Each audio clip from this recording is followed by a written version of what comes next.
Hey, goedemorgen, goedemorgen. Hoe gaat het, meneer Walker? Lekker, Leroy. How are you, my man? Good, man. Healthy and well.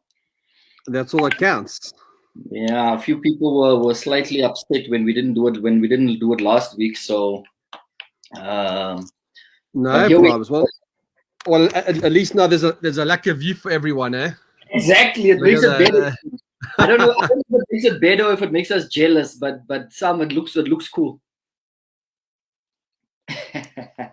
So Andrew's in the bush. Let's hope his Wi-Fi is good there. So let's see, we have online here, guys. Say hello. So Andrew's in Limpopo. He just came back from a game drive. So let's hope his Wi-Fi sticks up here.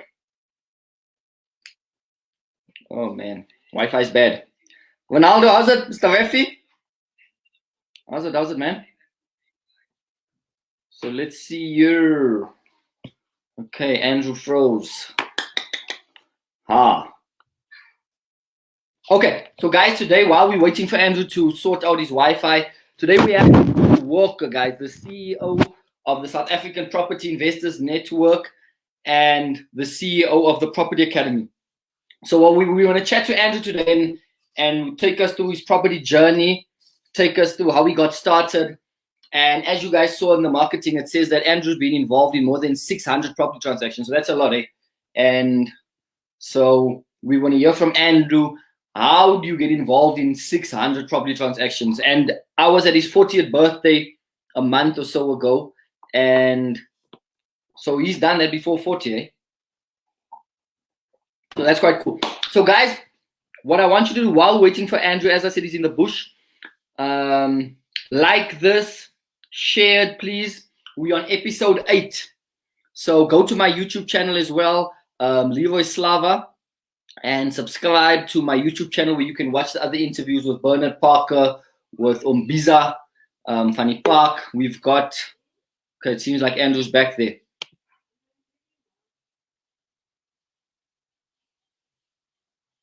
All right. But anyway, say hi. We have Granville Thrive. Good stuff, guys. Thanks for joining. Leroy. He's back.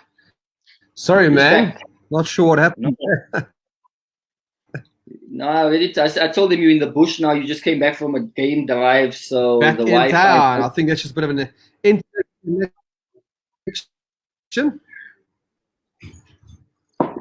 Yep. Darling, how's it, sir? Good. So thanks for joining, guys. So as I said, yeah, you know where I am now, it's been 100%, eh? So it's obviously just yeah, you're breaking up. Hey, Andrew, you froze and you're breaking up.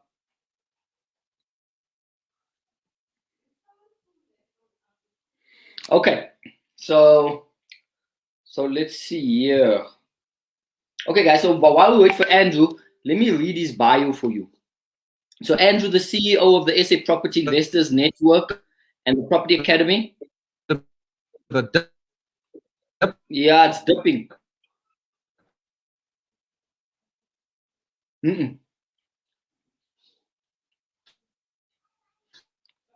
Okay, it's going to be an interesting one today, hey, guys. But anyway, man, let's crack on, eh? Yeah, you breaking up, so we can't hear you clearly. Hey, Andrew? Yeah, you're breaking up. Let's see. What I'm going to quickly do. So we can't hear you and you're freezing. The screen is freezing. So guys, be patient. Remember, let me read his bio. So Andrew's a huge believer in creating multiple streams of income. He bought his first property at the age of 21 after realizing the wealth creation opportunities that property investment offers. He soon bought his second property and embarked on his journey as a property entrepreneur. Training under the mentorship of UK property investment guru Matthew Snedden, he learned how to apply various financial strategies, which even now allows him to buy properties without using his own. Okay, he's back. Without Andrew, I'm just busy reading bio here without using his own capital. So over time, Andrew has identified various ways to structure deals and raise finance, which we're going to touch on a few of those today. So Andrew has personally been involved in more than 600 property transactions, guys. So as I said before, that's 600 property transactions. And I was at his 40th birthday party a month or so ago. So you did all of this before 40 now. He needs to tell us how he's doing this. Because absolutely. How long he's been, because then we need to divide 600 by how many years he's been to see what he's busy with. It just shows us how little absolutely. We do. Both in South Africa and the UK. So Andrew invests in the UK as well. We assisted other investors in building their property portfolio. Passion is Andrew's middle name. Ha! He naturally has a desire to pass on knowledge to others. This has been repeatedly demonstrated as he continues to teach others that anyone can make something from nothing. So, and I think, Andrew, we want to get into that. Can anyone get into property? Right? Is it for everyone? Can anyone do it? Absolutely. You need finance. You need finances. We're going to touch on that as well. As long as you are hungry and take action every day. So thank you, Andrew, man. Welcome. Thank you for taking time out to talk to us. We know it's probably the last thing you want to do on holiday, but anyway. No, it's fine. I love it. It's my passion, remember. and I heard that they just reset the rates, so that's probably what's working now. So all good. All good, my brother. That's the Lions shirt there. Yeah, no, it's my favorite team. Lions boy from Joburg, as you know. I was born in the East Rand of Joburg, grew up big Lions supporter, Springbok supporter. And yeah, I mean, that's kind of where it all started today, back in Edenvale, and that's where I am now. the beautiful town of Edenvale. So Andrew, I think let's get some people on. So maybe if we can start, I've read your bio now. While you were busy sorting yourself out, I was talking about you telling. I think actually before we start, let me tell you guys how I met Andrew. So I think this was about 6-7 years ago. I keep saying 6, 7, 8. I should actually check. 6, 7, 8 years ago. I'm sure it's like 7, eh? Good 7 years, must be. And that time I was buying at auctions, making mistakes, bought the wrong property 3 times, no? Not even twice. And that's when Rich Dad came in South Africa. And I got myself on a 2-hour free course, then went on a workshop, and then I got a coach back then. And guess who was the coach? Andrew Walker. So there we go. And you were my very first student, eh? Yeah, I keep on saying I was the guinea pig. Yeah, exactly. And we met. But it was good. Empress Palace. Yeah, News Cafe. But you were good, eh? That's it. I didn't even know I was the first. I was like doing this for years. So yeah, guys. So all of you guys that are benefiting from Andrew now, it's all because of me. There we go. Thanks, Leroy. At least it worked out, eh? At least it worked out. So Andrew, maybe I think just tell us how you got started when you got started and how you got started. Yeah, absolutely, Leroy. Well, I think, it's important to know that my past life, I was actually a sound engineer, right? Working 7 days a week. And look, growing up, I loved it. I was a DJ. I used to set up the gigs, and it was really, really fun. And for me, it got to a point, I was about 21 years old. I was about 20, 21. And I said to Simone, is this what life is going to all be about? Is it just about work 7 days a week? Because it didn't sit right with me, right? And that's why I was looking for something else, but I didn't quite know what. And I went on holiday to Durban, and that is where this property was put in front of me, a private seller, a motivated seller, and I ended up buying my very first property at the age 21 in Durban, right? That is when I experienced. Were you looking for that property, or how did you go to? Were you looking for it, or it just happened that you drove past? It was a board. How did you get it? So I was actually playing pool. I was playing pool, and I saw a little postcard, and it said "property for sale." I was like, "Okay, cool. I want to do something different. Let me go buy this property." Which I view it, and yeah, look, I held the property for a few years whilst I was working as a sound engineer. And I started getting rental income going, oh, this is nice. And the income was more than all the expenses. I made a profit. At that stage, there was capital growth happening. So when I sold the property in about 2004, 2005, I had tripled my investment. I was like, wow, that was easy. What if I had done 10 of those deals? And that is when I thought maybe I'm following the wrong path. So when I really got started was when I was in London. I was a sound engineer in London. I was earning £1,000, spending £1,000, going, I'm back in the rat race, working again 7 days a week. Some nights, Leo, I was working till midnight for this company. And that is when I had to do, it's all about thinking differently. And I went on every seminar you can think of in London. And I was listening to, I was getting CDs sent to me, I was buying CDs and tapes and going on hundreds of seminars. So, until I got to a point where I thought I've got to focus on something. And because of the experience of the first property, I thought, well, I'll make money out of it, because I was looking into stocks and shares and all the stuff, right? And I just realized, you know what? Focus. And I thought, okay, I'm going to do property. And the same as you, I attended a Rich Dad seminar in London. It was 2 hours. I loved what they were saying about property, and there's other investors from SA in that room. So long story short, so we went on a 3-day property course teaching us about passive income, buy-to-let, bridging finance, all these words that I never knew. I'd never heard of bridging finance or passive income or anything like that, right? And yeah, myself and my wife, my girlfriend, fortunately she had a HSBC credit card. That's how we pay for the training. And we've got ourselves a coach and a mentor, and he spent a few days with us in the field in the UK. I said, listen, Mr. Coach, I've got a problem here. He goes, what's the problem? And I said, I've got the motivation, I've got the energy, I'll do whatever you tell me to do. I don't have capital. Yeah. And he said, let's focus on a deal that makes financial sense. And I'm going to walk you through that deal from start to finish. And that's exactly what happened. The very first property I ever bought was 1 James Street in Grimsby, right? And I still remember the emotions. I was scared. I was nervous. I was at work going, oh my gosh, I'm putting an offer in.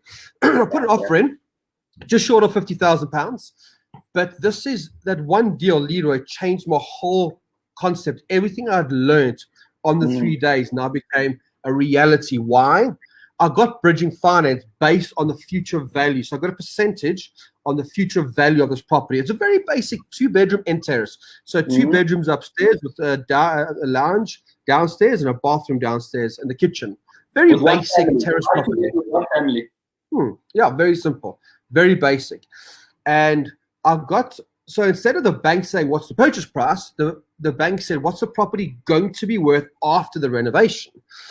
So I've got a percentage on the end valuation. At that stage, the local council were giving grants to investors to bring empty properties to into use. So now I'm getting finance from a bridging finance company. I was getting financed by the local council, and I used my credit card. So I literally put 0 of my own cash, and there's a shortfall on the renovation, of which I asked the builder nicely, can he finance that for me? And he said yes. If you don't ask, you don't get.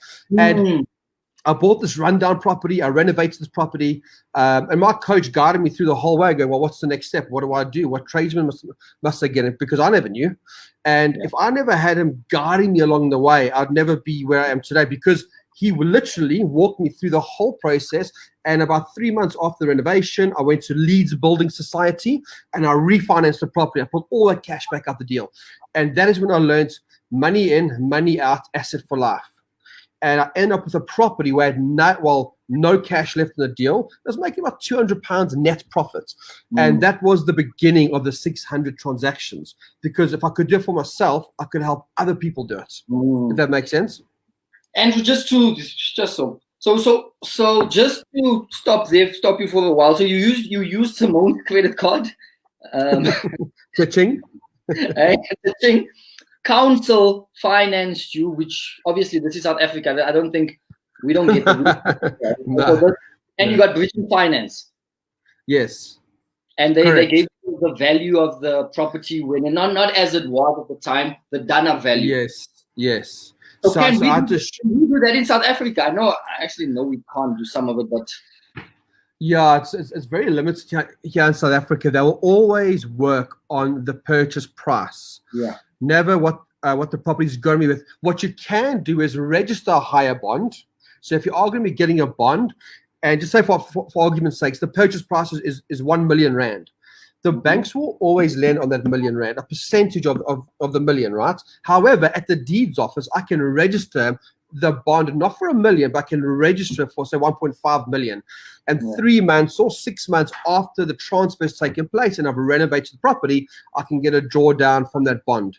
And so if I do put say 300,000 or 400,000 rand in, I can get a backup, providing there's value in the property and my affordability is there. So it can be done, just not from the outset. Yeah. Don't look. And I definitely know the council in Ekurhuleni can't help because they broke now. So I definitely know the council now. I was actually with them the other day. So that's interesting. No, go on. Yeah, I was going to say, I mean, so through the brokerage that I think you know about, we've got a lot of investors who are lending 300,000 rand, 200,000 rand, 500,000 rand as short-term bridging. So we've got some students and investors who go, great, I've got affordability for a bond. I've got some cash, but Andrew, I'm short of 300, I'm short of 200. Providing the deal makes sense, if there is a gap, it can be bridged through the brokerage. No, that's good. And I think I'm coming to the brokerage soon in the next couple of weeks. Cool. And I'm actually Franco. I don't know if you know Franco. So Franco also he works for Bridging. Franco that does your videos. Yes, I know Franco. Good guy. So for property pick at 1 o'clock, guys. So maybe they work for a bridging finance company. So I'm chatting to Franco on the property pick side at 1 o'clock about bridging finance and how they work, interest rate terms. So for those of you that are on, you can log on at 1 o'clock again. Okay, so thanks for sharing that. And so now you've got one property, you've done it. What happens now? Because now so between one and today, one. There's 600 transactions. Yeah, right? Next one. So what I realized at that stage, because I struggled initially to get the mortgage, right? So what I started doing initially was sourcing properties for investors. So here I am 3 hours north of London going, I've got some spare time now, because I did a shift, Leroy, from working full-time as a sound engineer. I went part-time as a sound engineer. I then consulted as a sound engineer, and then I then left that industry and went into property. And how I earned money initially was sourcing property. So I realized there were loads of bankers and very wealthy people living in London wanting to invest for yield up in the north of England. What they didn't have was time. So I thought, actually, there's a great opportunity. Why don't I start finding properties for these guys? So I'll do all the running around. I'll go to all the agents. I'll get my We Buy Houses boards out. I branded my car up. I did newspaper adverts. I built relationships with all agents, all council.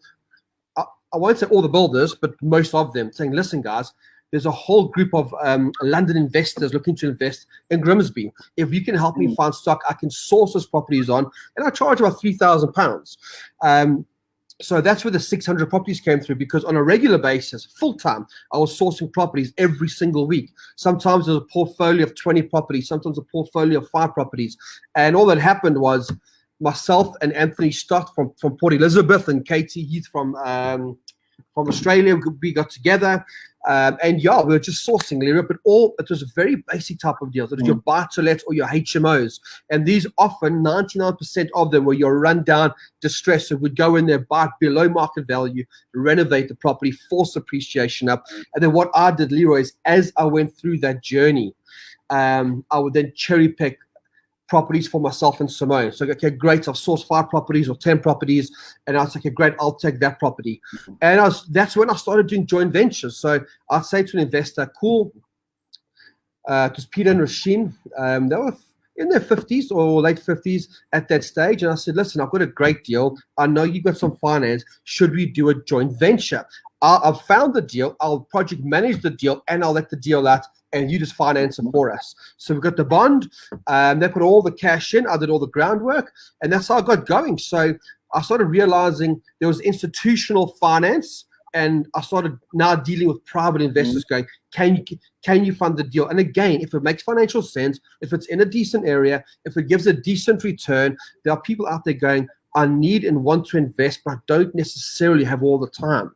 And that's when the whole thing just kicked off, eh?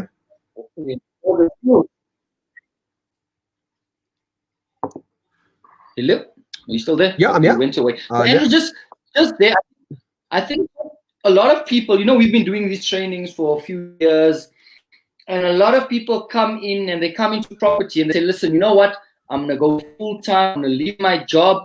And some of them have left their jobs. I've met some of them where you're like, wow. Yeah. They've come to some trainings and they've got some advice from someone saying, listen, do property full time. You can source, you can this.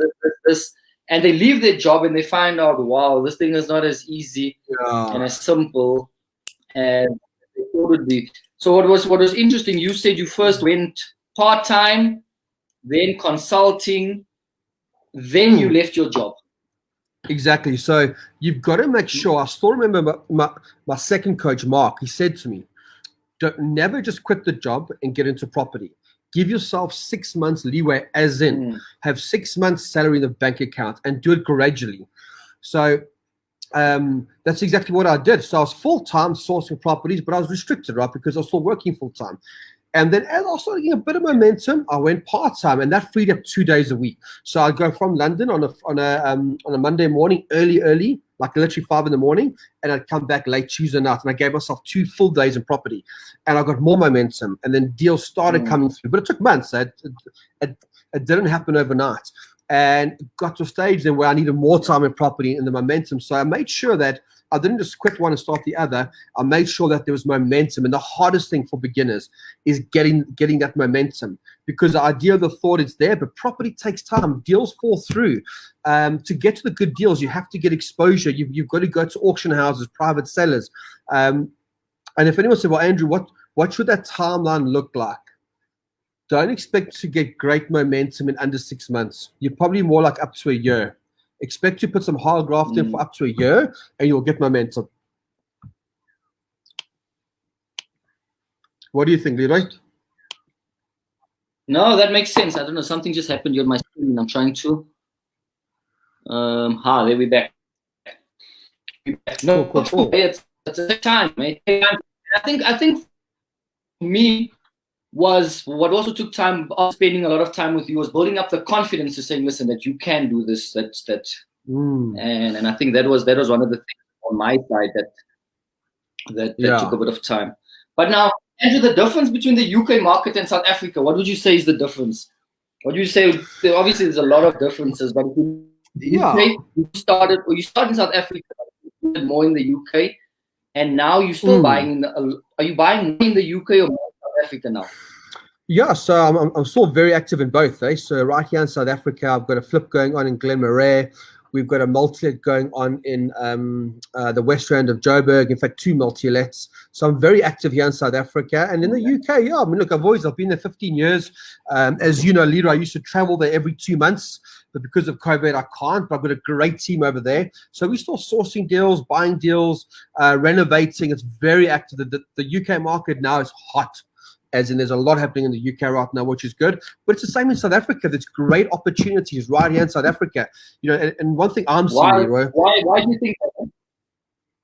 I think interest rates has got a lot to do with it. And if I look at some of the people buying from us in the UK that do live in London, for example, they're getting no money in the bank, man. They're like, what? It's less than 1%. Pension schemes aren't really working for them, so they're just cashing out and saying, "Wow, I've got £50,000, £100,000. I'd rather put into property just because of the return." And we're still getting good yields. And some of the differences, Leroy, is if you had to buy a buy-to-let in England right now and you stick a tenant in there, some of the differences are if I bought a buy-to-let in South Africa and in the UK. If I rent out a property here in South Africa and the tenant moves in, I'm still liable for rates, aren't I? Rates and taxes. In the UK, as I move a tenant into a property, the liability goes on to the tenant. Okay. Now, if a tenant leaves my property here in South Africa with debt against the property, okay, and there's debt against it, and the tenant moves away, the debt stays with the property, so it becomes my responsibility as the landlord. In the UK, it's the opposite. Yes. So if that tenant moves out and they haven't paid their rates and taxes, it's called if they haven't paid the rates and taxes and they leave debt, the debt follows the tenant. So I always get a property back with a clean slate, which is awesome. Those are some of the differences. And you know what? I think it's good to take advantage of the South African property market now. There's great opportunities. And at the same time, the world is becoming a smaller place because of COVID, right? So it's very important that we learn to hedge against the rand. So yes, invest in South Africa, take advantage, but why not get involved in the UK market? Why not just buy one or two nest eggs, and just diversify a bit? That's my opinion, eh? I know. That's actually good with the tenants. I hope we can bring that in here. That'll be beautiful for us. Yeah, geez, amazing. Where the tenant leaves with the and I know you've been pushing me to come to the UK. I remember when I met you back then, and you're like, you need to invest in the UK. You need to invest in the UK. And I've said to myself, the furthest I've been was Mozambique. It all happened. Don't worry. You're pushing to. Yeah, no, it will happen. So Andrew, you mentioned that in the UK there's massive opportunities now, and in South Africa. Now it's interesting because obviously now we've had COVID, we've had lockdowns. I'm not sure how far I see the stadiums are still empty in the UK, so I'm sure are they still in a heavy lockdown there? They busy easing out, eh? So they were in very strict lockdown, and they slowly easing out over the next 2 months. Okay. So what do you think are some of the opportunities in these times, which for some you would say this is probably the worst time in our lifetime, right? What are some of the challenges and some of the opportunities that you're seeing in property now? Maybe. So obviously interest rates have dropped, right? So so there's more liquidity now. There's more first-time buyers in the market. We're seeing some of the good tenants like actually it's more affordable to buy than to rent. So I mean, as you know, the end of last year and the beginning of this year, properties under 1.5 million lira were flying out the window, and they still are, right? I think some opportunities for us, unfortunately, opportunities are there's going to be a lot more repossessions, a lot more properties going to auction, a lot more people having to downsize, a lot more people struggling financially, and that's a shame. But at the end of the day, someone's got to help them, right? And I'm seeing it already in the conversation I'm personally having every single week about, Andrew, I'm behind on bond payments. So how do we help these people in that situation at the same time make money out of it? I'm busy dealing with someone now, Leroy, where there's, I've actually been helping them out along the journey financially, but I'm structuring the deal in such a way that it works for us as investors. It's enough to pay off all their debt and they can walk away with money. And I'm helping them along the way by releasing some of the equity. Okay. There are hundreds of thousands of people in that situation. And this is where, as a professional property investor, you have to be trained to understand how to deal with these people, because there's loads of emotions flying around. Leroy, the first viewing I did with her, and I just stopped the car driving. I was with a couple of students. I looked distressed. I literally stopped outside this house. She walked out. I said, I'm sorry. I was viewing a property up the road, and I've just seen this house. There's a for sale board. Next thing, Leroy, I'm in the back garden, and God bless her, she just started crying. There I am with Bevan and Lauren, and she just starts crying. I'm like, and this is the thing, it's a reality of what we face right now, but here's the opportunity. And she said to me, like, it must, and she called me an angel, going, because I literally came out of nowhere. And I'm now taking someone, a family that had no hope, that was down, that was, they thought nothing could, not like they were at the bottom of the pit. And now I've bring them up. I've given them hope. I'm going to buy their property. I'm going to give them the equity. I'm going to pay all the debts off, and they've got hope, right? So that's a big opportunity. But here's the thing, Leroy, you can't go try to do this stuff if you don't have guidance. The students I were with, they never even had their first coaching session. They have no idea what to say, how to handle it, how to position it. Because I was looking at installment sale agreements, I was looking at back-to-back deals. All I was thinking is, what is the best solution for these sellers? We literally sat in their lounge, and this all happened within an hour. Eh? Never met them before. All happened within the hour. And at times like that, where I go, this is where amateur investors take it for granted. It's not as easy as just going in and buying a property. The good deals, that is. So there's a big opportunity for investors right now to get trained up, get the support and guidance they need to help these sellers and make a profit, of course. And that's good. So what are you going to do with that? Are you going to flip it? Is it a multi-let? What are you going to do with that property? We're going to multi-let today. So we're going to renovate the house. There's a 1-bed flat. We're going to make it a 2-bed flat. We're then going to put a second driveway in, and we can build another 2-bed flat at the back. So we have 4 units. It's about 900 square meters. It's in Primrose. So the cash flow will be really good, and we'll guide our students all the way through it. So it's exciting. Exciting. And how good was that? You're helping, and the students got a live training session. Because I'll tell you what happened, eh? And here's a tip, for everyone. So we're literally viewing number 6 on this road in Primrose, number 6. And there was Leon and Nico, there was myself, Lauren and Bevan, there was the estate agent, and there was a new sourcing agent, 4 cars, right? All 3 cars went that way. And I said to Bevan and Lauren, I said, when you view properties, always just drive around the block, get a feel for the area. And I swear, we're busy driving, and I could see the chairs ever for sale board, and the garden was overgrown. I stopped the car, and I said to Bevan, call that agent now. But as he starts calling, this lady walks out. And in my heart, my gut feeling, I said to Bevan, this is a deal. I just knew a gut feeling, right? We got out, and it's a deal.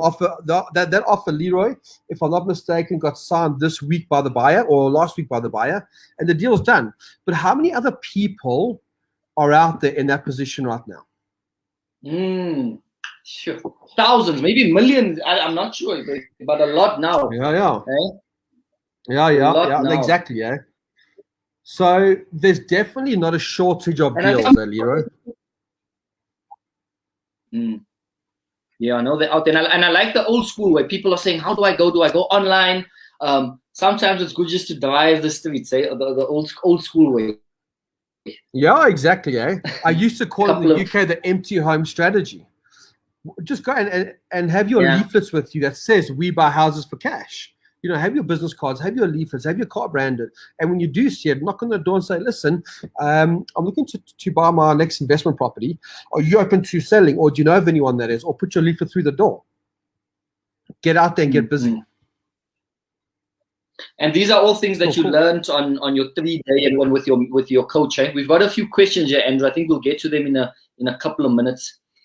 But something powerful that you said there as well is that, and I also saw this, look, I started buying at auctions, and one of the key things is that if you want to make money, for you it's an investment, but someone's losing a home, Like you said, that lady came out and she cried, and obviously you have to deal with all those emotions and a little bit of counseling as well there too.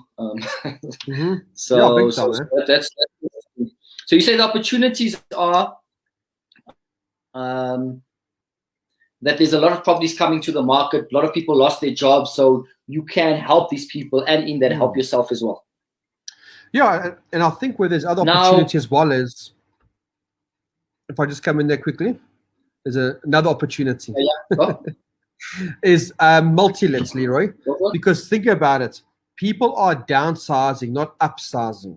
So if you just take areas like Edenvale, West Rand, certain areas where there's 1,000 square meters, where there's a house and a garage or a house and a flat, there's often space to build more, where you can end up with 3 or 4 spacious units with a rental of around 7,000-8,000 Rand per unit, which is the affordable bracket, because below the 3,000 Rand and above that 15,000 Rand a month income is a problem right now in South Africa. What we have found and what we're experiencing is a rental range of around, even from 6,000 to like 12,000. We're having very good rental collections. So where I just see an opportunities where I can find a corner stand, a property on a corner stand where I can have 2 entrances, and I can try to get 4 separate units where it's spacious, it's safe, it's secure, and it's in the right price range. We're having great success with that at the moment. Yeah, I was actually speaking to Sean. I was with him last week, and he said he bought one from the brokerage, a multi-let.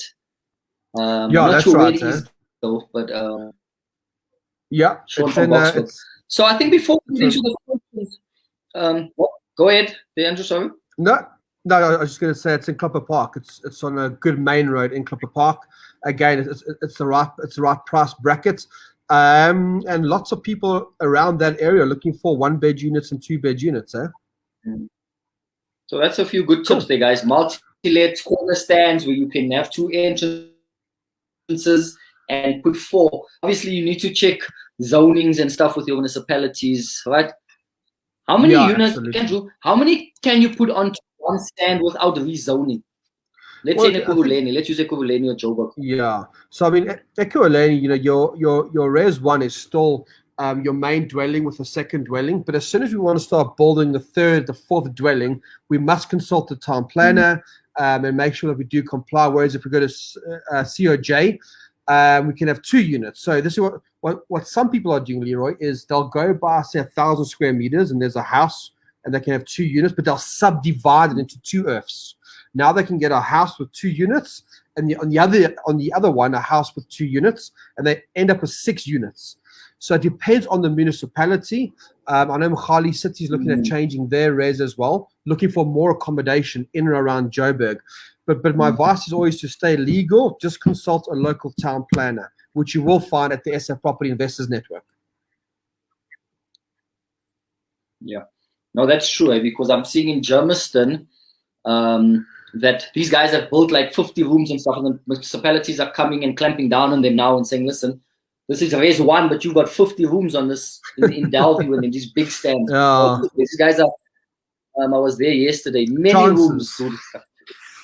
Chances, right? Chances. So thanks for that. And I think before we get into the questions, maybe tell us, we're talking about the brokerage, we're talking about the South African Property Investors Network, where you're the CEO, founder and the CEO, and the Property Academy, right, which is exciting, which does the education side of it. Maybe just tell us more about South African Property Investors Network, which is the biggest in South Africa, and what it does. Absolutely, yes. So, Leroy, we've now got what's called a connected ecosystem, right?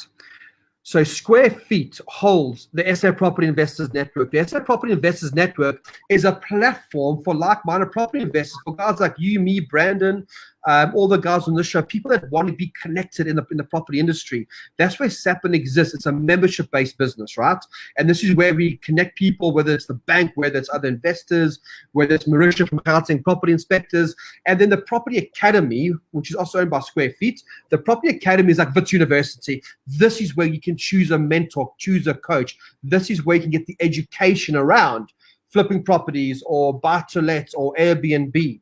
Then we have Investor of the Year. That's where we recognize investors. And we'll talk about that later, Helena, because you were a contestant.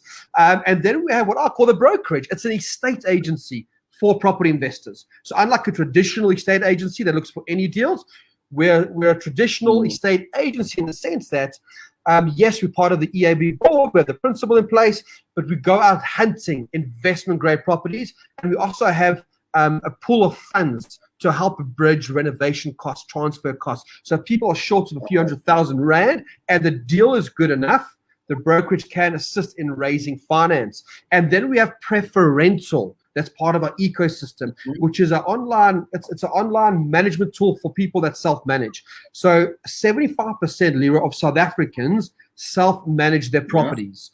And often they'll use like spreadsheets. 25%. What did you say? 25%? 75%. Oh, wow. And you know, the problem is that you can go buy the best deal in the best area, but if you don't get the management right, the whole thing falls to pieces. So Preferential is now part of the ecosystem where it'll help you self-manage. You can activate a guaranteed rental insurance. It does your auto reminders for you, and it helps you track the maintenance, the financials. So if you think of the ecosystem, Leroy, you've got the networking element within our ecosystem, and you've been to plenty of our events, right? We then have the academy where we can educate you. We then have the brokerage where we can help you find deals or help you raise capital. We can then help you manage the property. And then once you've done all that, you can then be recognized at the Investor of the Year. So it's the perfect fit, eh? And Leroy, people can join for free. Just go to joinsapn.com. There's a free membership. You can join SAPN for free. Just go to joinsapn.com, become a free member, and see what we're all about. And I think that's so you can join for free, and you guys, there's the free. We've also got it on the Property Pick website, the free accelerator course, Andrew? Yes, yeah.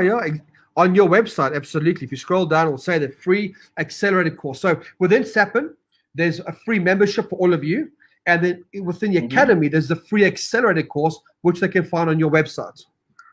Yeah. So guys, free on the networking side, and you can go on a free accelerator course. And the online courses with the Property Academy, I've gone through them, guys. These are the best courses in the country right now. Powerful Yeah, courses. absolutely. Yeah, absolutely. I would pop a link in the chat box here, but I'll leave it up to you just in case they can't Yeah, find it. I'll put the links in afterwards. So Andrew, I think let's cover a few questions. We're already on 40 minutes. I know you want to get back to No, looking I'm at. chilled, bro. I'm in the bush here. I'm chilled. So what Dalinyebo says, interesting start to his probably journey. He says sourcing is sure a great way to build financial muscle. Gotta get back to work, Leroy, and have a great interview. Okay. Thanks, Dalinyebo. Brandon says, cool t-shirt, Andrew. Quick question. Can a bank use your current property as collateral to buy the second property if you have proof of a tenant renting the current property? So if you own a current, yeah. So if you got a current property right now and there's a tenant in that property and the tenant's busy paying your rent, can I use that as collateral to buy the second property? So I've got two answers in my head there. One is the rental income. One is the equity in the property. If there's equity in the property, yes, you can. If there's equity in that property and your affordability is right, you can draw the equity out of that property in order to buy the next one. Number two, from a rental income point of view, depending which bank you go, yes, the banks will use the rental income as affordability. They'll use a percentage of the rental income to go towards your affordability of the property. But remember, there's banks like Absa Bank that have the future rental profits. So the property that you do want to buy, if there is an affordability issue, and you do go to Absa Bank and you use that specific program, the future rental profit, they will use up to 70% of the rental income that doesn't exist yet. They'll add it to affordability. So it depends on if the question was geared more towards the equity element. You see, your traditional banks like Absa and Standard, they won't just go, okay, you got equity in there, so I'll allow you to buy this property. We'll need to do a drawdown or get the equity out of that property and use that towards the next property. Does that, so Brandon, are you still on here? Does that answer your question? I think it does. Then he asks also, Andrew, may you please share a few tips as to how one can start sourcing properties in the SA market?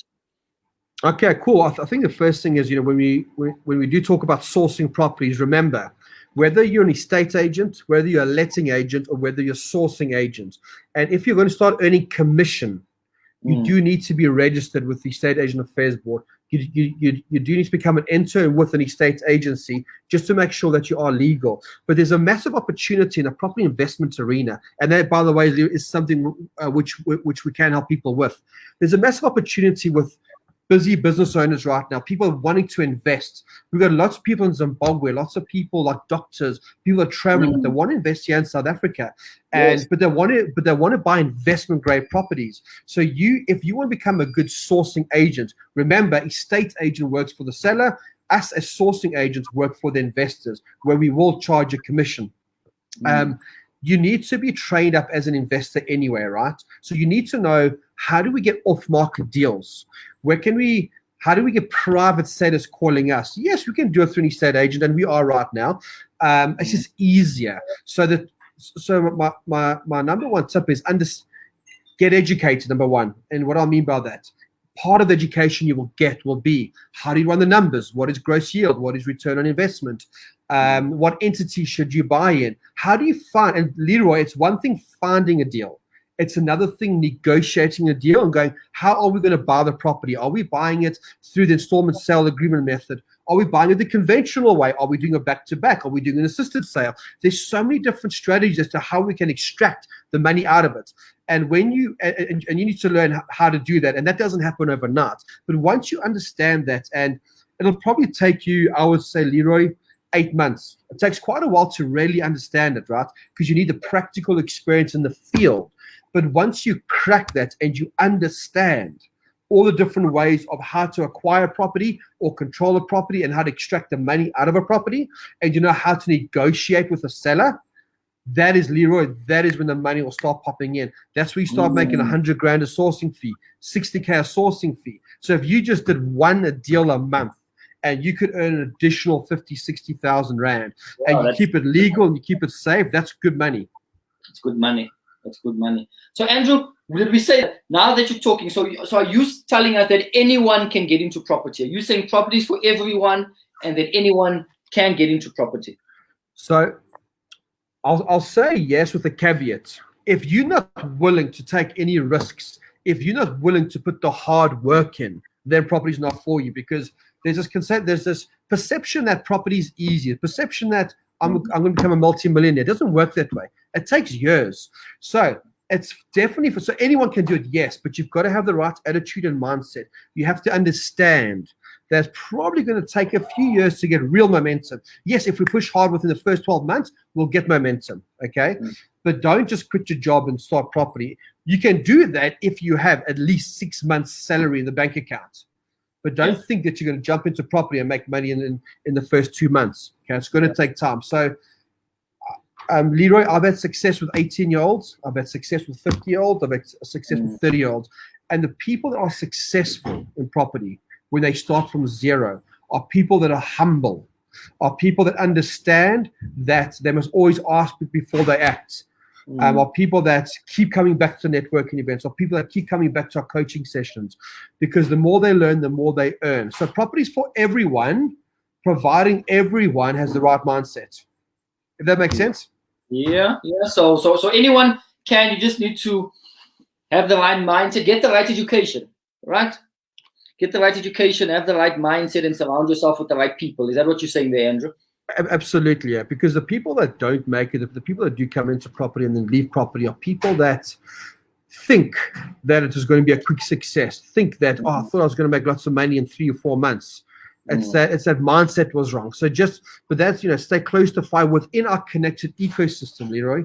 From the brokers to SAPA to TPA to Investor of the Year to preferential, where people join the ecosystem and they become part of the family, part of the team, and they interact, and and remember, 80% of success is just showing up. People that just show up every single event are the people that get connection, the people that go, oh, geez, because if you take Kim, for example, so Kim keeps turning up. Kim is now a beginner. She's still a student, and she's doing her first deal. Only because I saw so many times she kept showing up.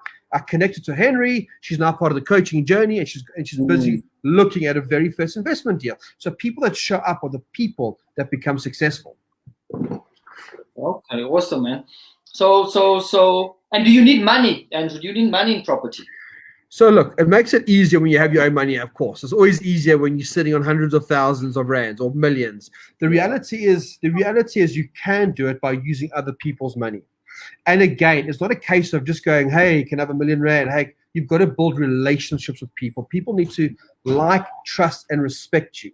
So when you become part of our ecosystem and you join SAPN, for example, and you start coming to the events, and you could be 18 years old, or you could be 25 years old, or 40 years old, and you start building relationships with other like-minded property investors who do have bond affordability, with investors who do have some cash. What you'll find, and that could take a few months as well, right, is that all you have to do is find the right deal. And as you're looking for the right deal, you're busy building relationships with the right investors. And you'll very quickly find that people will be willing to invest in you. Why? Because they like you, because you've built a relationship. They can see that you've invested in yourself. You put together a proposal document, that you're going over and above everyone else to go find the deal, and people buy into people, right? Yeah. So look, when the very first property I did, Leroy, I literally didn't put any of my own money. Do you know why? Because I didn't have any at that stage, okay? So I had to think out the box. So I've always got this attitude, if I could do it in another country with the only backing I had was the coach, okay? And without that coach, I probably wouldn't have the confidence to do it. So, but a big challenge, Leo, is people go, but I've got no money. You have to find the money to educate yourself first. That's where it all starts. Look after yourself, invest in yourself. And why? Because I've also realized the more people learn and the more it makes sense, the more confidence they get. And all we need to do is apply the theory and make it practical. And when it becomes practical, that's when the magic happens. And my attitude is, if I can just help everyone get their first deal across the line, it'll give them confidence to go to the second deal, the third deal, the fourth deal. So anyone can. So there we go, guys. I was actually listening to Grant Cardone the other day, and he said, and they asked him a question. They said, if you had whatever it is in dollars, let's say 5,000, 10,000 rand, what would you invest in? And he said, listen, you're already broke. I would take that money and invest it all into myself, invest it in yourself, get education instead of investing in buying stock, shares, or property, whatever it is. Throw that money into yourself, get knowledge, get education, and surround yourself with the right people. And then from there, you start investing in whatever you want to invest into. Exactly, 100%. Quick last question here now. You're talking about coaching, and you're talking about mentorship and how it helped you. I know it helped me because you were there. I used to call you kind of from here. What do I do this? How do I do the calculation? But now what I'm noticing is there's so many coaches and mentors showing up now. It seems like everyone is a coach now and a mentor. How do you choose the correct mentor, the correct coach? Because on Facebook now, people that have bought one property now are mentors, and they. Yeah, you got to be careful, Got to be careful because that's a problem. I think people think there's a quick buck, in terms of becoming a property coach, and exactly that. Somebody will go one deal, maybe two deals. They'll call themselves the gurus of property. I think if you're going to choose a coach, do your research on that person. Do your research on the business. How long have they been around for?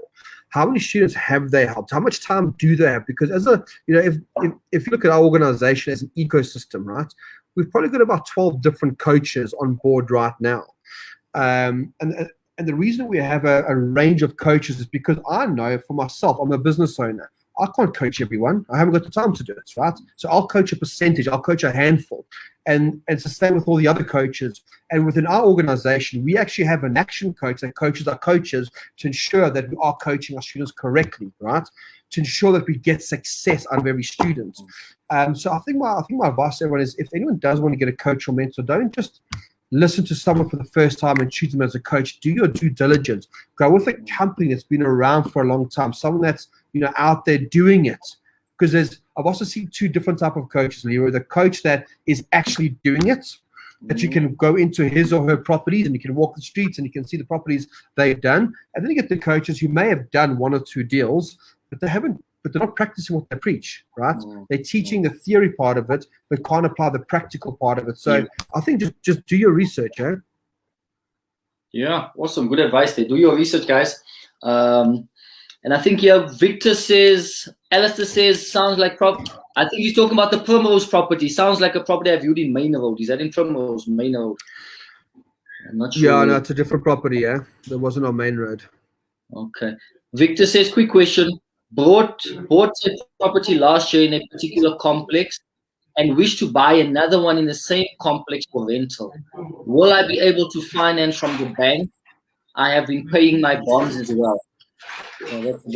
So look, there's two things. There's number one, your affordability. The banks, the traditional banks will always look at how much money you're earning, what your expenses look like, and what is your disposable income look like, and can you afford it? But remember, with Absa Bank, if your affordability isn't there or it's very small, you may be able to get the next one across the line, providing you own two or more properties. Absa Bank will see you as a professional landlord, and with their future rental profit, that may help you get the next property. But you must own at least two properties. Also, bear in mind, when you're investing in complexes, some banks don't want to be overexposed with their lending in these complexes. So we've seen it before where Standard Bank go, yes, your affordability is great. Look, there's value in the property, but we're overexposed in that complex. Therefore, we don't want to lend on any more properties in that complex.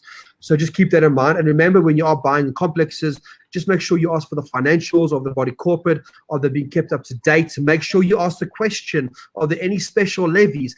Leroy, about 2 years ago, this guy joined our network. He bought a property in a complex, and it was just break even. What he didn't ask was, are there any special levies? The levies went up by like 2,000 Rand for about 8 months. This oak was just hemorrhaging cash. So it's these small things, right? It's the small questions that you need to learn what to ask. And I think that's where it comes in, because buying, we get emotional. You get emotional, right? When you buy these properties, you get excited, you get emotional, you just want the property, and you forget to ask the important questions. Exactly. Right, so last question here, Andrew. Brandon says thanks. So first step is starting coaching journey. Yeah, Baba. And then Larato says if you sold a property and it's at a stage of lodgement and you're interested in buying another property now, can the bank include that sold property installment back to your affordability? Let If me you read that sold a last part property, again. yeah. So I mean, it's a timing thing that day. So if the banks do know that you are selling, and it's going to lodgement, so it's going to happen any day now, and you're busy buying another property, they will take into consideration definitely. It'll be on the proviso that the property does actually get sold and the affordability gets and the affordability frees up 100%. We should get someone to come say hello. Okay. No, I think now we done here. So Andrew, last words. Last words of advice for people that want to get started in property. They want to get to 600 transactions. They want to do what you're doing. They're saying, Andrew, I love what you're doing. I want to do what you're doing. I haven't started. And maybe for someone who already has a couple of properties, they've got 2, 3, 4, 5, 10 properties, and they're saying, okay, how do I grow that? Yeah, I think the very first thing is to reflect, is to actually stand back and ask yourself the question, why am I doing what I'm doing? Why do I want to get into property, and what do I want to get out of property? Be clear about what you want to achieve. Some people just want to buy a few properties for retirement. Some people want to go do 600 transactions. Some people just want to get 50,000 in cash flow. It's very important, Leroy, that people don't just buy property without a plan. So one big thing that we're very big of at the Property Academy is called the signature solution. And I actually teach that on my one-day workshop, which actually Leroy is coming up, and you must be there, my brother. 8th of May, 8th of May in Joburg. I want you there, brother. It's a one-day workshop, 8th of May. And one thing I'm very big of, because once you know why you want to invest into property and what you want to get out of property, that helps you identify where should you be investing, as in what strategy. Should it be buy-to-lets? Should it be development like you? Should it be commercial? Should it be multi-lets? There's so many different ways. So before we rush in and just buy any property, understand there's a journey. There literally is a journey. And you have to start, even if you've got a few properties, we always start at the beginning of the journey, the needs assessment. What does your buying plan look like? What does your blueprint look like? So we have all those conversations up front, because once we understand the entities we're buying in, the why we buy, and what we want to get out of property, only then do we go out and buy the properties. The biggest mistake people make is they just go buy properties. They think they can do it by themselves. They buy property, they lose money. They then realize, well, I'm actually not making much money out of this. They come to the academy and we start them at the beginning. We do the reset button. So the biggest thing is why and what. We need to understand that that's going to dictate what that person's journey is going to look like. Okay, so have a plan, know why you want to get into it. So that's important there. And then, Andrew, now you've talked about the SAPA network, South African Property Investors Network, the Property Academy, the brokerage, the one-day course. Now people are saying, listen, I want to get involved in one of them, or maybe I want to join all of them. Yeah. Where do they get a hold of you? Where do they get a hold of you? So there's two things here. SAP and Connect, number one. So if people go to sapropertynetwork.com, okay, look out for SAP and Connect. So if you want to connect directly to Absa Bank, if you want to connect with the property practitioners that we have, whether it's the finance, whether it's the brokerage. So Blanchard there saying, hey, he's got a piece of land, and he's looking for a developer. How does he get connected? Blanchard, just go to sapropertynetwork.com. Look for SAP and Connect and look for the brokerage. I want to connect with the brokerage regarding a deal. SAP and Connect will put you in direct contact with Isabel, Leon, or Nico. They will then reach out to you and you can talk about the land. If you want to raise finance, you'll do the exact same thing. If someone wants to reach me personally, go to my LinkedIn profile. I'm on Facebook as well, but just search for Andrew Walker. I'm on LinkedIn, and just send me a private message on there through LinkedIn. Is that cool, Leroy? That's cool. We're gonna put all the links. You're gonna send it to me, Andrew, and I'm gonna put all the links in the chat box for them. Absolutely. So click on it and get on there. Okay, awesome, guys. Andrew, thanks so much. We appreciate it, guys. Now this is the Leroy Slava show where we have conversations with entrepreneurs that inspire and experts to admire. So we've got an entrepreneur here. We've got an expert in the property field. So thank you for joining us, Andrew. And remember, we are every Wednesday, 10 a.m. All right, you can also go to my YouTube channel, Leroy Slava, if you want to watch videos that we've done, interviews. And next week we're getting a PR expert on, Emmanuel Bonoko, Andrew. So next week we've got Emmanuel Bonoko. Ah, cool. So he's going to talk about marketing. He's going to talk about PR. He's going to talk about social media, how to get yourself out there. It's going to be interesting, guys. So connect next week. Bye-bye to Andrew there. He's going to go back to his holiday. He's slightly jealous. Absolutely. Thank you so much. Say hi to Simone. Cheers, guys. Cheers, I will do, eh? Thank you so much. Cheers, guys. Bye-bye.